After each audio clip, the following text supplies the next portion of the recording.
নমস্কার, আমি Madhurima. Welcome to my blog my tips. তো এখন হচ্ছে সকাল 8:30 বাজার। এখন থেকে আমি আমার ব্লগটা স্টার্ট করছি। আজকে মিষ্টি সকালে একটু তাড়াতাড়ি ঘুম থেকে উঠে পড়েছে, তো সেজন্য মিষ্টির ব্রেকফাস্টটা রেডি করে নিচ্ছি। মিষ্টির আজকে ব্রেকফাস্টে থাকবে আপেল সেদ্ধ, তার মধ্যে দিয়েছি অল্প পরিমাণে ন্যান প্রো, আর দিয়ে দিচ্ছি ওটস মাখানা আর ড্রাই ফ্রুটস পাউডার। আজকে যখন ভয়েস ওভার করছি মিষ্টি আমার সাথেই আছে, তাই হয়তো অনেকবারই আপনারা আমার ভয়েসের সাথে সাথে মিষ্টির ভয়েসটাও শুনতে পাবেন। তাহলে এরপর সমস্ত ইনগ্রেডিয়েন্টসগুলো মিক্সড করে নিলাম, আর এই যে মিষ্টির ব্রেকফাস্ট একদম রেডি হয়ে গেল। ওকে ওর ব্রেকফাস্টটা করিয়ে দিয়ে তারপর আমাদের ব্রেকফাস্টটা রেডি করব। তো আজকে আমাদের ব্রেকফাস্টে খুবই সিম্পল, দুধ আর তার সাথে থাকবে বিস্কুট। সানডে যেহেতু আজকে হাজব্যান্ড বাড়িতে রয়েছে, তো সেজন্য তাড়াতাড়ি লাঞ্চ হয়ে যাবে, সেজন্য সকালের ব্রেকফাস্টে আর হেভি কিছু করলাম না।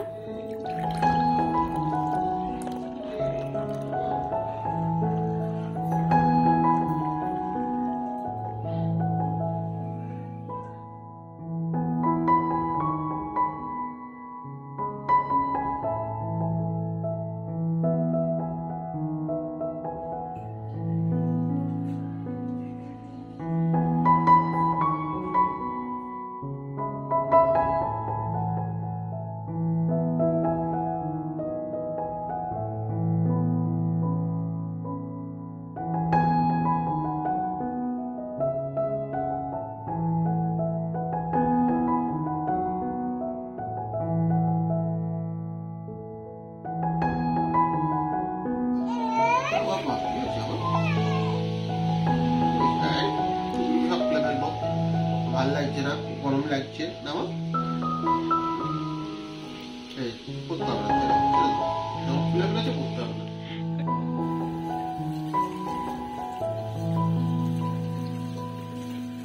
মিষ্টি কিছুক্ষণ এখন ওর বাবার কাছে থাকবে, আর তার মধ্যে ওর কয়েকটা জামা কাপড় আমি ধুয়ে নেব। সমস্ত জামা কাপড় ওয়াশিং মেশিনেই দিই প্রত্যেক দিন, কিন্তু আজকে দেখলাম সেরকম একটা জামা কাপড় নেই, মানে মিষ্টিরই বেশি জামা কাপড় রয়েছে। তো হাতে আমি ওগুলো কেচে দিলাম, আর তারপরে একটুখানি ড্রেন স্পাইন করে নেব, কারণ কি শীতকালের রোদ তো খুব একটা কড়া রোদ নয়, সেজন্য ড্রেন স্পাইন করে দিলে কি হবে, জামা কাপড়গুলো সব শুকনো হয়ে যাবে তাড়াতাড়ি।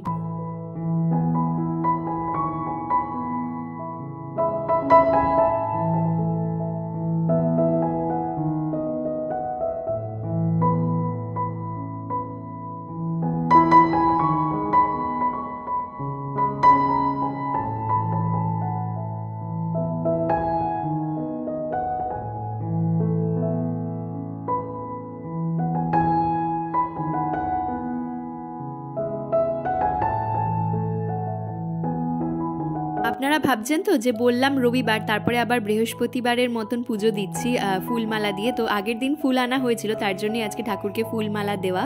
মিষ্টির জন্য যে বাটারটা আনা হয়েছিল সেটা আমি ছোট ছোট কিউব করে কেটে রাখি, তাতে কি হয় মিষ্টিকে দেওয়ার সময় কোয়ান্টিটিটাও সঠিক পরিমাণে থাকে, আর কোনোদিন কম কোনোদিন বেশি এরকম হয়ে যাওয়ারও চান্স কম থাকে। আর এইভাবে প্যাকেটের মধ্যে না রেখে দিয়ে ছোট ছোট কিউব করে এরকম বাটির মধ্যে রাখলে, বাটি বা যে কোনো কন্টেনারের মধ্যে রাখলে নিতেও কিন্তু অনেক বেশি সুবিধা হয়। মিষ্টির সর্দিটা এখনও ভালোই রয়েছে, তো সেজন্য আজকে আর ওকে স্নান করালাম না। গরম জল করে ভালোভাবে ওর গাটা স্পঞ্জ করে দিচ্ছি।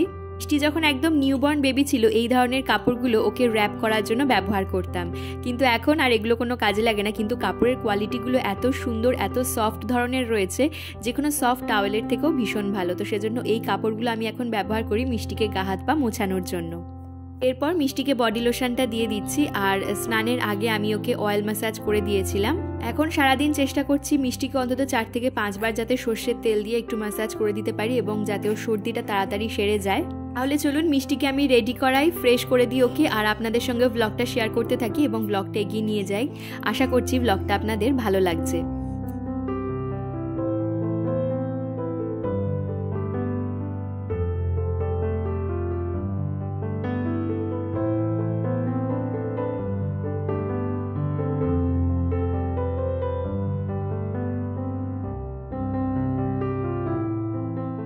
পরপর অনেকগুলো কাজ থাকে কিন্তু, যেরকম মিষ্টিকে স্নান করানো থেকে শুরু করে ওর জন্য খাবার রেডি করা, তারপর ওকে সময় ধরে নিয়ে বসে খাওয়ানো, তারপর ওকে আবার ফ্রেশ করে দিয়ে ওকে আবারও ফিডিং করিয়ে, তারপর ওকে ঘুম পাড়িয়ে নিজের স্নান খাওয়া। তো সারাদিনে কিন্তু এই সমস্ত কিছু করতে করতে কোথা দিয়ে যে সময় বেরিয়ে যায় সত্যি আমি মালুম পাই না। মিষ্টির আজকে দুপুরের খাবারে রয়েছে খুবই সিম্পল ডিম সেদ্ধ। কুসুমটা আমি আলাদাভাবে নিয়েছি আর ডিমের সাদা অংশটা আলাদাভাবে একটুখানি কুড়িয়ে নিয়েছি। চাকনিতে দেখলেনি আমি কিভাবে করে নিলাম, তাতে কি হবে মিষ্টির খেতে অনেকটা সুবিধা হবে। আর এখন তো খুবই সর্দি রয়েছে, সেজন্য একটু প্রবলেম তো হচ্ছেই খাওয়া দাওয়া করার জন্য। আর নিয়েছি হচ্ছে আলু কড়াইশুঁটি সেদ্ধ। তো মিষ্টির যেহেতু এখন সর্দি রয়েছে, মোটেই খাওয়া দাওয়া করতে চাইছে না, দেখতেই পাচ্ছেন যে খাওয়ার সময় বসেই প্রথমেই কাঁদতে শুরু করেছে, তো খুবই সমস্যা হচ্ছে। আর আমারও মিষ্টিকে এইভাবে দেখে একদমই ভালো লাগছে না। তো ভগবানের কাছে শুধু এখন একটাই প্রার্থনা, যাতেও তাড়াতাড়ি সুস্থ হয়ে যায়। এর মধ্যে আমি আমার স্নান সমস্ত কিছু কমপ্লিট করে নিয়েছি। আর সোফার সাইডটা দেখলাম একটুখানি এলোমেলো হয়ে রয়েছে, তো ভাবলাম এখানটা একটুখানি পরিষ্কার করে দেওয়া যাক।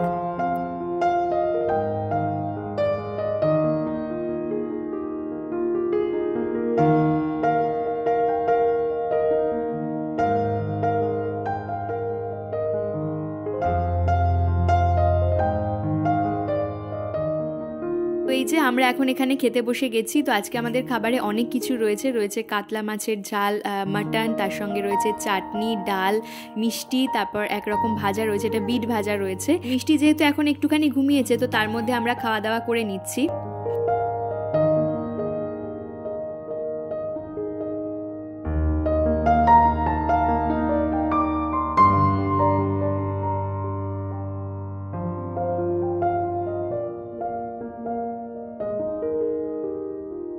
সংসারে এরকম অনেক কিছু কাজ থাকে যেগুলো খুবই কমন, সবাই বাড়িতে করে। তো আপনারা হয়তো অনেকে বলতে পারেন যে এই ধরনের কাজগুলো আবার ভিডিওতে দেখানোর কি রয়েছে।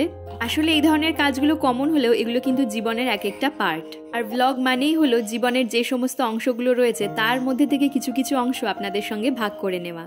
সুতরাং জীবনের এক একটা দিন যখন আপনাদের সঙ্গে ভাগ করে নিয়েছি, এই কমন পার্টগুলো তো রাখতেই হবে, তাই না?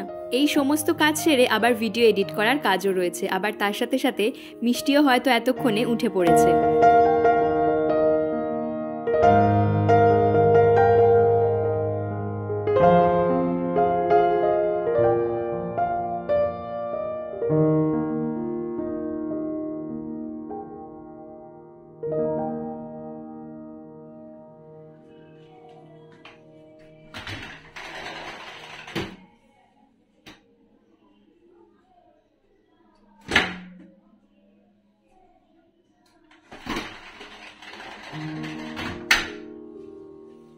সন্ধেবেলায় বানিয়েছিলাম একটুখানি পাটিসাপটা। মিষ্টি একটুখানি ঘুমোতেই আমি চলে এলাম এই দিকে। পাটিসাপটা বানাতে গিয়ে আগের বছরের কথা ভীষণ মনে পড়ছে। সেই সময় আমি 8 মান্থস প্রেগনেন্ট ছিলাম।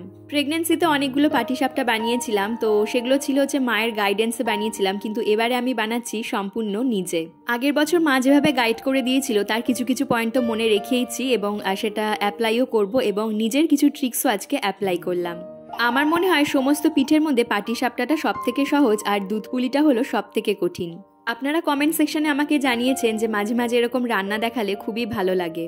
তো এরপর থেকে ডেফিনেটলি আমার চেষ্টা থাকবে যে প্রত্যেকটা ব্লগে যাতে আপনাদের সঙ্গে রান্না শেয়ার করতে পারি। তাহলে চলুন পাটিসাপটাটা বানাতে থাকি এবং আপনাদের সঙ্গেও শেয়ার করা যাক রেসিপিটা। আমার মনে হয় পাটিসাপটার ব্যাটারটা যদি একদম ঠিকঠাক থাকে তাহলেই পাটিসাপটা একদম সুন্দর হয়। তো প্রথমেই আমি নিয়ে নিয়েছি 1 কাপ মতন চালের গুঁড়ো। এই কাপের মাপ রয়েছে 240 গ্রাম। তারপর নিয়ে নিচ্ছি 1/2 কাপ মতন ময়দা, তারপর দিলাম সুজি, ময়দার থেকে কিছুটা কম পরিমাণে, আর দিয়ে দিয়েছি চিনি। তো এই সমস্ত ইনগ্রেডিয়েন্টসগুলো ভালোভাবে মিক্সড করে নিচ্ছি। তারপর এর মধ্যে মোটামুটি 2.5 কাপের মতন দুধ দিয়ে আমি একটা পাতলা ব্যাটার তৈরি করে নেব। প্রথমে আমি 2 কাপ মতন দুধ দিলাম, তারপরে হচ্ছে ব্যাটারটা একটুখানি ফুলে গেলে তারপর আবার এর মধ্যে পরে দুধটা অ্যাড করব। তো এখন এটা রেডি করে রেখে আমি পুরটা প্রথমে বানিয়ে নেব। এদিকে তো আমি দুধটা জাল দিতে বসিয়ে দিয়েছি আর তার মধ্যে গুঁড়ো দুধও অ্যাড করে দিয়েছি। তারপর গুড়টা আমি এইভাবে একটুখানি কুড়িয়ে নিয়েছি যাতে ভালোভাবে মিশে যায়। এরপর দুধের সাথে মিশিয়ে নিচ্ছি। তাহলে আমি পাটিসাপটাটা বানাতে থাকি এবং আপনারা ব্লগ এবং আমার পাটিসাপটা বানানোটা এনজয় করতে থাকুন।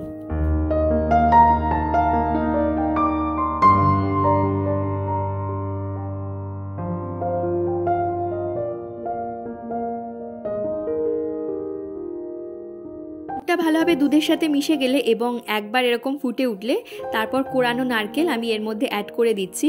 তো আগের দিন তো নারকেল কোড়াতে গিয়ে সেই হাত কুড়ানিটা ভেঙেই গেল, তারপর অবশেষে বটিতেই কুড়িয়ে নিলাম। তো এখানে 2টো নারকেল রয়েছে, 2টো নারকেলের পাটিসাপটা আজকে আমি বানাচ্ছি। আসলে কি হয়, পুরটা যদি একটু বেশি হয় তাহলে পাটিসাপটার মধ্যে ভর্তি ভর্তি পুর থাকলে তবেই কিন্তু খেতে খুব ভালো লাগে।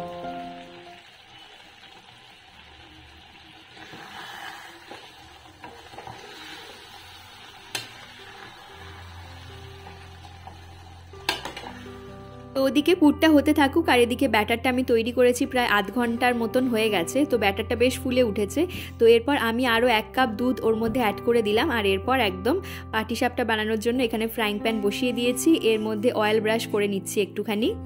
অয়েলটা ব্রাশ করে নেওয়ার পর ফ্রাইং প্যানটা কিছুটা পরিমাণ গরম হয়ে গেলে তারপর হাতায় করে অল্প একটু পরিমাণে আমি এর মধ্যে ফেলে দেখব যে সুন্দরভাবে উঠে আসছে কিনা। যদি দেখি এই ছোট্ট যে পাটিসাপটাটা রয়েছে সেটা যদি উঠে আসে তাহলেই বুঝবো সুন্দর উঠবে প্রত্যেকটা পরপর। তো দেখতেই পাচ্ছেন সুন্দরভাবে উঠে আসছে। তো আমি স্যাটিসফাইড এবং চিন্তামুক্ত যে আমার পরের পাটিসাপটাগুলো সুন্দরভাবে হয়ে যাবে।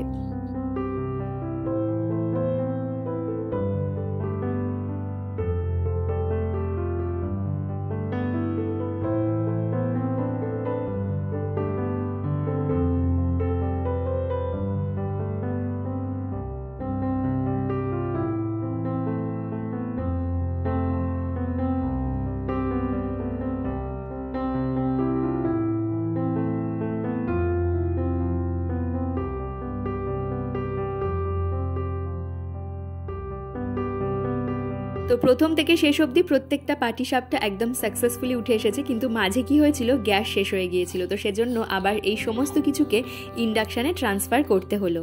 পিঠে বানানো একটা খুবই সময় সাপেক্ষ এবং ধৈর্যের ব্যাপার, কিন্তু মাঝখানে যদি এরকম ডিস্টারবেন্স আসে তাহলে তো আর কথাই নেই। তো সেরকমই হয়েছিল, পিঠে বানাতে গিয়ে গ্যাস শেষ হয়ে গেল। তো যাই হোক, সমস্ত পিঠে বানানোর পর সবাই খেয়ে যে ভালো বলেছে এটাই আমার কাছে স্যাটিসফ্যাকশন।